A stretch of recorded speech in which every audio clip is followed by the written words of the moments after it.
Oi, pessoal do Rebobina, eu sou a Luana Jolie e eu estive no Cine Passeio conversando com o Marden Machado em um bate-papo que você vai conferir agora. A gente conversou um pouquinho sobre filmes, é claro, né, os clássicos da sessão da tarde, conversamos sobre a mídia física, né, e um pouco da carreira dele. E sobre esse boom da nostalgia também. Então você vai conferir agora nesse bate-papo com o Mário Machado, jornalista, né, e curador do Cine Passeio. Não esqueça de se inscrever, né, no nosso canal Rebobina, anos 80 e 90 Curitiba, e também deixar seus comentários, compartilhar e seguir a gente nas redes sociais, curtir a gente lá no Facebook e seguir a gente no Instagram. Um beijão a todos e bora pro vídeo.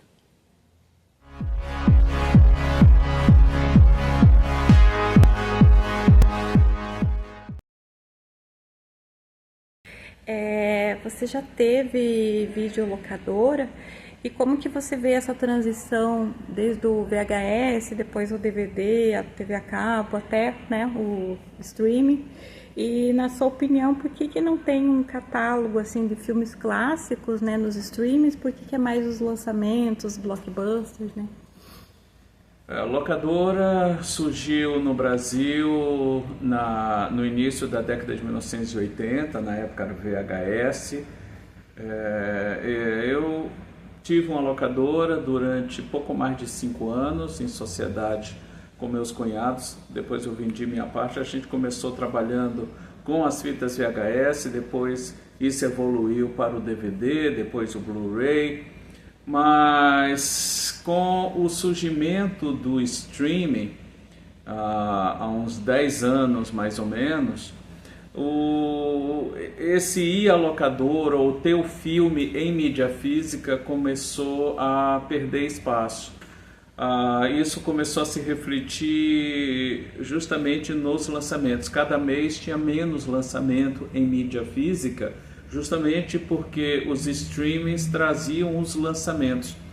É uma pena que hoje não tenhamos mais locadoras, justamente pelo fato de os variados serviços de streaming, com raríssimas exceções, trabalharem basicamente com filmes muito recentes ou lançamentos, o que dificulta hoje o acesso a filmografias importantes, filmes mais antigos, muitos clássicos do cinema, que antes isso era suprido pelas próprias locadoras e hoje isso está cada vez mais difícil.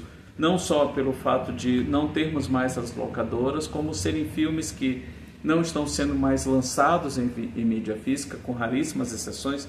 Temos 2 empresas só no Brasil hoje que continuam lançando regularmente em mídia física, a Versátil e a Obras Primas do Cinema, mas é um nicho de colecionador. E o streaming é uma evolução meio que natural nesse meio, mas eles precisariam também olhar para a história do cinema como um todo, não se concentrar apenas nos últimos lançamentos ou nos grandes sucessos. Existem exceções, como eu falei, como é o caso da MUBI, por exemplo, que tem um trabalho de curadoria bem diferenciado, mas a MUBI é uma exceção, quando na verdade deveria ser a regra. Nossa, perfeito. Referente aos clássicos, né, dos anos 80, 90, que passava na época Sessão da Tarde, Tela Quente, Cinema em Casa, enfim, quais que você considera, na tua opinião, os mais importantes, assim, que o pessoal virou cult, né, que nem o Curtindo a Vida Doidado, né, seria um exemplo. Hoje a quantidade de lançamentos é muito grande, fica até difícil destacar esse ou aquele. Na década de 80, principalmente, você tinha um número bem mais limitado de lançamentos. E isso terminou gerando filmes hoje que são considerados clássicos. Temos, por exemplo, Os Caçadores da Arca Perdida, temos Os Goonies, temos O Exterminador do Futuro, ET, temos também Curtindo a Vida Doidado, que você citou, O Clube dos Cinco. São filmes que surgiram nesse período e que depois, hoje no caso, ocupam a programação das sessões da tarde. São filmes que sempre que aparecem, seja numa sessão nostalgia de alguma sala de cinema ou mesmo nessas sessões já citadas, sempre chamam a atenção porque são filmes muito queridos dessa geração que cresceu nos anos 1980. Da década seguinte a gente tem o Jurassic Park, temos alguns outros filmes bem emblemáticos e que até por conta da importância e não serem assim tão antigos, você não tem tanta dificuldade assim de encontrar esses filmes hoje. E muitos deles, até pelo afeto que muitas pessoas têm com ele, são filmes que essas pessoas têm em casa para ver e rever sempre. Hoje em dia, com os streams, as locadoras já não têm mais aquele espaço como tinha antigamente. Você acha que nem para um público específico, assim, saudosista, que não encontra esses filmes no streaming, teria um espaço, assim, teria uma videolocadora aqui em Curitiba, poderia ressurgir ou, não, ou ficou lá para os anos 90? Porque tem o exemplo do edifício Copan, né, lá em São Paulo. Aqui em Curitiba, infelizmente, já não temos mais. E hoje, retomar uma locadora naqueles moldes é muito difícil pela dificuldade de se comprar, de se montar um acervo em mídia física. Cada vez menos mídia física é produzida no Brasil. Eu citei 2 distribuidoras, as únicas que continuam com lançamentos regulares, que é a Versátil e a Obras Primas do Cinema, então seria muito difícil. O ideal seria que as locadoras que existiam, ou as maiores dela, tivessem se transformado em centros de cultura, justamente preservando esse acervo para permitir que um número grande de pessoas tivessem acesso a ele. Essa ideia de resgatar o cinema de rua aqui em Curitiba e a homenagem também, né, que tem das salas, o nome Cine Hits, o Cine Luz. É um projeto que começou há mais de 10 anos, quando o prédio onde o cinema funciona foi doado para a prefeitura. Na época, coincidentemente, as 2 salas de rua que existiam, a Hits e a Luz, foram fechadas. Então houve já naquela época o compromisso de transformar esse espaço num espaço dedicado ao cinema, com 2 salas que receberiam esses 2 nomes. O projeto começou uns 5, 6 anos depois e a inauguração aconteceu em 2019, 4 anos atrás. E está funcionando hoje e tem como objetivo trazer o melhor da produção do cinema mundial, sempre com destaque para a produção brasileira. Desde a inauguração, toda semana tem pelo menos um filme brasileiro em cartaz aqui no Cine Passeio. Era isso que eu ia perguntar também. Qual que é o público aqui do Cine Passeio, né? E quais as produções exibidas, né? Entre os blockbusters, você comentou, né? Do cinema nacional, local também, né? Sim, aqui é um espaço para o bom cinema, seja ele de onde for, destacando sempre a produção local e a produção nacional, mas passa aqui todo tipo de filme. A gente costuma até brincar que até filme americano passa aqui. Otávio dos Santos, mais conhecido como Escama também, né? Ele tem uma coleção de quadrinhos enorme, então a gente veio aqui conhecer um pouquinho, falar sobre anos 80, vinil também, CD, Blu-ray, DVDs, mídia física, né, como um todo, e falar um pouco desse boom da nostalgia, né, comparar as décadas. E quero aproveitar, né, para pedir para vocês se inscreverem no nosso canal, curtir, compartilhar, né, do Rebobina, e também aproveitar e deixar seus comentários aqui pra gente, seguir a gente no Instagram e curtir a gente no Facebook. Um abraço para vocês e até...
você começou a sua coleção de quadrinhos?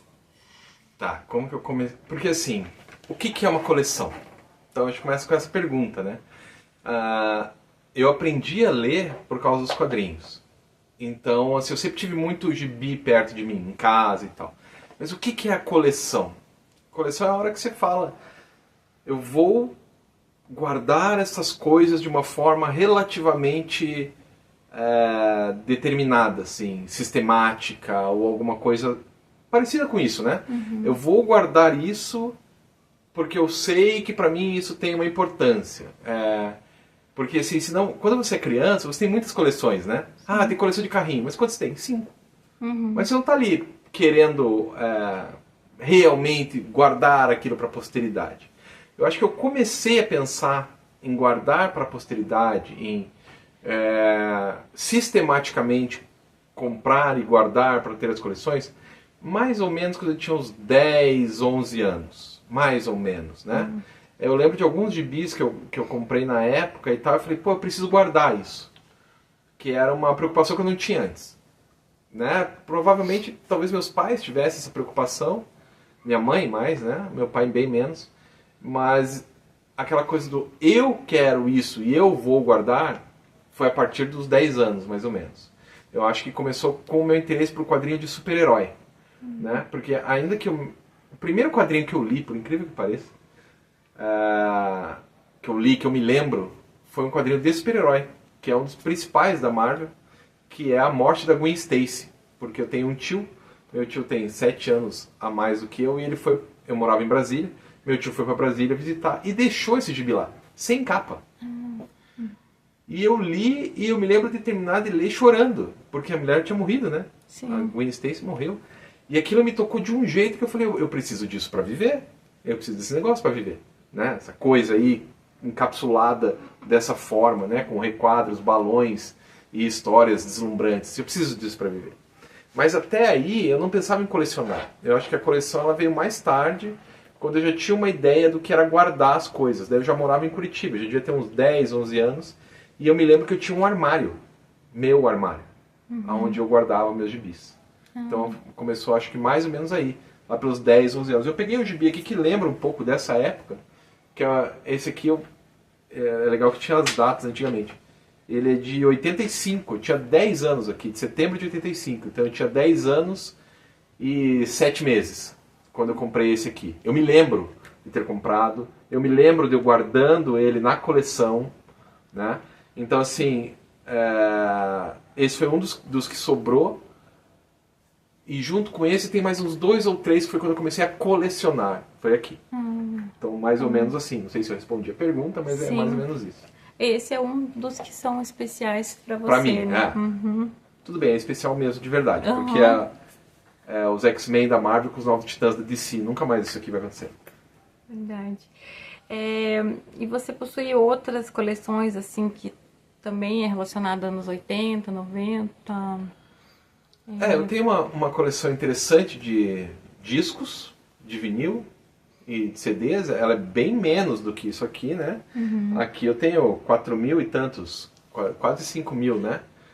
E coleção de discos não chega, acho que tem 700, sabe? Um pouco mais de 10%. Mas eu tenho uma breve coleção de filmes, que deve dar uns 150, mais ou menos, mas nada comparado com isso aqui. Sim. Seria DVDs aí? DVD, Blu-ray, Sim. VHS não. VHS eu só tenho os 3 da Star Wars. Sim. Do Guerra nas Estrelas, porque tá escrito Guerra nas Estrelas, não Star Wars. De tão antigo que é. Sim. Mas ficou na coleção, né? Ficou ali, deve estar tudo embolorado, mas nem cabe no armário, porque ele é mais alto. É grande, né, a caixa. E também, né, não videocassete, tem a como gente usar, acaba né? que não utiliza, né? Na coleção de vinil, o que você mais se identifica, assim, em colecionar? Nos discos, se seria algum tema de filme ou algum gênero musical específico? Heavy metal, ponto. Eu sou um cara do metal. Muito metal. Heavy metal, metal. É isso. Quais bandas, assim, Eu específicas? tenho a coleção completa do Black Sabbath, do Iron Maiden, Judas Priest, essas coisas e algumas coisas um pouco mais... eu tenho alguma coisa do rock dos anos 80 no Brasil, porque a minha tese de doutorado foi sobre isso. Sim. Então eu tenho quase tudo que eu usei na tese, eu tenho em vinil também. Aí tem algumas coisas, sobretudo da Legião Urbana, né? Os 3 primeiros discos, que eu acho muito legais, estão em CD. E alguma coisa do Titãs está em CD. O resto tá tudo em vinil. Consegui tudo em vinil. Sim. Chegou aí algum show dessas bandas? Todos. Todos. Legal. Deixa eu ver. Em relação, assim, como o nosso canal se chama Rebobina, né? O que você gostaria de rebobinar dos anos 80, 90? Filme, Uma boa pergunta essa, hein? músicas, né? Mas você está dizendo assim, rebobinar no sentido de fazer diferente ou a minha sensação de estar lá? A sua sensação de estar lá, às vezes, desse apego Tá. saudosista mesmo. Tinha aquele filme que eu gostava, eu assistia naquela época, alguma música que me remete, né, anos 80, 90. Pra mim, a coisa mais engraçada dos anos 80 é que naquela época as crianças iam a pé pra escola.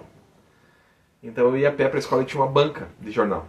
E naquela época você tinha só esses gibis... Opa, caiu aqui. Só esses gibizinhos assim, né? Sim. Formatinho e tal. Então você tinha no máximo uns 8 por mês. No pau do goiaba 8. Aí eu chegava lá no tio da banquinha. Chegou os Novos Titãs? Chegou. Aí eu comprava. Isso era dia 10. Obviamente o próximo só no outro dia 10. Era uma vez por mês. Não. Dia 11 eu chegava. Chegou os Novos Titãs. No dia 12, chegou os Novos Titãs. No dia 13, chegou os Novos Titãs. Cara, coitado do moço. Coitado daquele moço da banquinha que tinha que aguentar todo dia o moleque perguntando se tinha chegado. Que é óbvio que ele não ia chegar, porque é uma vez por mês, não sabe contar. Né? Então, essa é uma lembrança muito querida que eu tenho. Assim. Mas eu tenho muitos. Eu curti demais. Assim, a minha infância, adolescência, eu curti demais. Sim. Então, uma coisa que me dá saudosismo é ter tempo de ler e reler. Esse quadrinho aqui que eu peguei dos X-Men com os Novos Titãs, eu fui gravar um vídeo sobre ele esses dias e eu lembrava quase todas as falas. Eu fico pensando quantas vezes eu não li isso. Sim. Né? E hoje em dia você lê uma vez e deu, porque você não tem tempo de ler a segunda. Muita informação no nosso dia, né? Muita coisa ao mesmo tempo. Muito lançamento também, o que é super legal, né? Sim. Mas ao mesmo tempo você tem menos chance de fruir a obra. Né? E claro, você tem 12 anos, o que você faz da vida? Você vai pra aula, você não presta atenção em nada, vai pra casa e fica comendo, porque adolescente come que é desgraça, come e lê gibi, só. Né? Então eu sinto falta disso, desse tempo pra me dedicar à obra, assim. Sem interrupção, sem celular, né? Naquela época já não tinha, né, tanta tecnologia. Não tinha nada. Não tinha nada. Não tinha nada. Depois que foi... E ao mesmo tempo a gente tinha muita liberdade, né? Porque assim, a minha mãe saía, meu pai ia trabalhar, minha mãe saía e eu ficava, a tarde inteira em casa lendo gibi. E eu, né, obviamente, aos 48 não tenho mais esse tempo. Sim. Isso me dá um certo...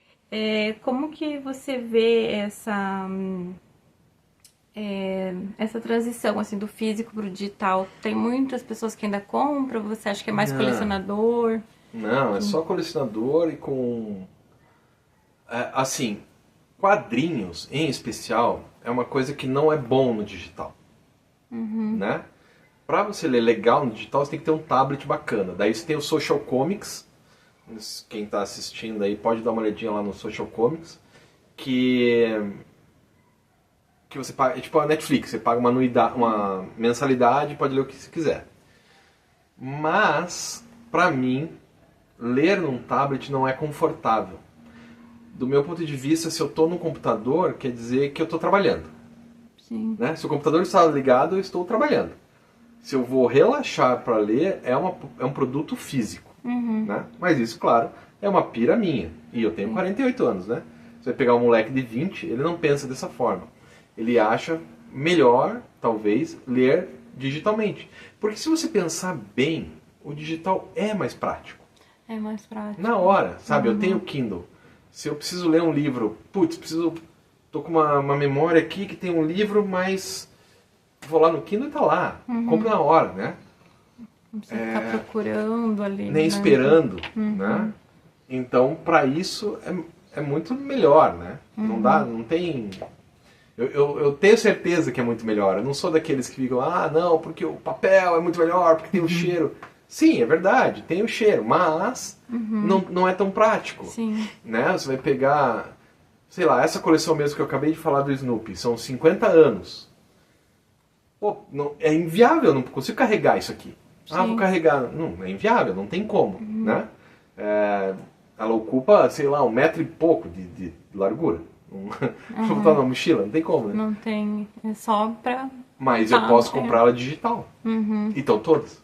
Sim. E cabe dentro, sei lá, do celular. Os CDs também você possui? Possui, né? Você realiza, assim, em sebo ou loja, ou é só online, ou loja física também? Quais são os seus locais, assim, que você mais compra, né? Bom, vinil não dá pra comprar online. É uma coisa que não dá, você tem que ver, né? Porque o vinil é um troço muito frágil. Então você tem que ver, olhar. E, claro, compra online de vinil, o cara tá pedindo R$1 bilhão por um disco que, sabe, capa rasgada. Então não dá. Aí o que eu faço? Em relação a vinil, eu tenho algumas lojas especializadas em Curitiba, né? Tem a Sonic do Horácio. E principalmente tem a feira de vinil. Uma vez por mês tem uma feira de vinil. Aí você vai lá, consegue meio que barganhar o preço, vê o produto, abre, olha, arranhado, não dá.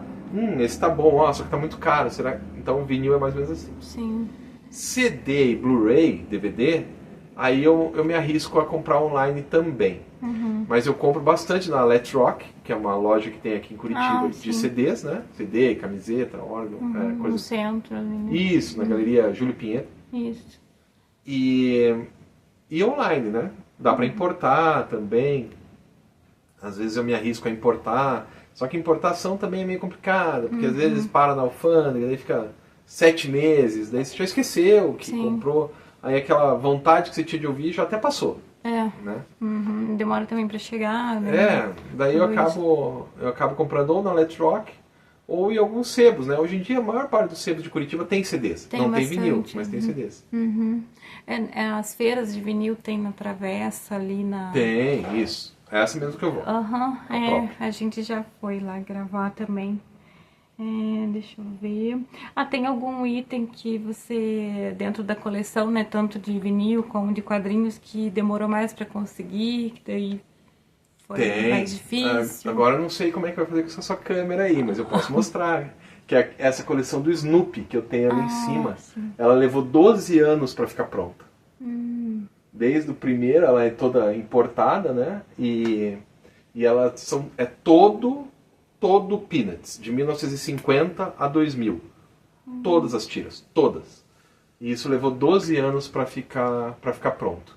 Nossa. Né? Você vai comprando anualmente, assim. Um outro item interessante, tem um livro lá em cima do 2001, Odisseia no Espaço, o livro, né? E o livro ele tem a mesma proporção do monólito, do filme, e o livro vem com o osso. Aquele osso que o macaco joga pra cima e vira a nave, vem com o osso também, que é da editora Aleph. Nossa. Que é bem legal essa edição também. Assim, foram feitas só, acho que 500 e nunca mais. Né? Mesmo porque deu um puta de um problema e não tem mais como fazer. Então, também é difícil. São raridades que tem na coleção mesmo. Aí tem mais uma outra coisa aí, que dá pra pensar. Tem aquela coleção completa do Príncipe Valente, que saiu aqui no Brasil. Tem toda a coleção do Lobo Solitário. Tem algumas coisas interessantes aqui. Bastante, né?